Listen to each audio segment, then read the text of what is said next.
La graine, bientôt plantée dans la province de la Nyanga, en prélude à son lancement officiel, une journée dénommée Graine Nyanga a été organisée vendredi par la coordination générale dans l'objectif d'échanger sur les enjeux du dit programme qui compte à ce jour plus de 800 coopératives. Le point avec Jean-Raoul Badinga et Victor Molunga.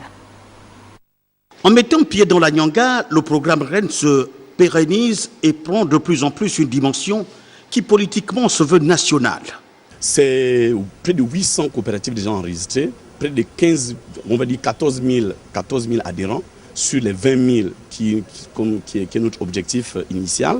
Le programme Graines arrive dans une province de tradition et les autorités optent pour une valorisation plus accrue de la terre afin de partir de l'agriculture de subsistance à celle permettant d'atteindre la sécurité alimentaire à travers une organisation de coopératives. Non, il n'y a pas un budget qui est déterminé par province, c'est un budget global. Donc on ne peut pas prédéterminer parce que ça dépend des coopératives, ça dépend de l'aménagement, ça dépend des semences, ça dépend donc de tout un tas de facteurs. Donc ce n'est pas évident de déterminer le coût à l'avance.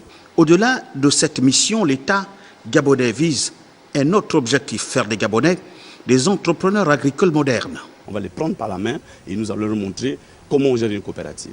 Le programme Graines s'étendra sur l'ensemble de la province avec de la matière. Le gouvernement va cependant être appelé à agir dans l'urgence pour cause conflit homme-faune. Développement agricole, donc il ne s'agit pas de demander aux populations de massacrer les éléphants parce que les éléphants participent aussi à l'équilibre de l'écosystème. La sensibilisation. Il faut avoir la bonne information. Malheureusement, il y a beaucoup d'intox, il y a beaucoup d'amalgames, il y a beaucoup de malentendus. Donc c'est pour ça que nous, à la connaissance générale, nous faisons un peu l'effort de donner cette information aux populations concernées parce que le peuple de Dieu, comme j'ai dit tout à l'heure, périt par faute de connaissances. À signaler qu'il y a quelques semaines, le Goïvindo venait d'être victime d'une action offensive menée par les éléphants. 2000 hectares de plantations dévastées.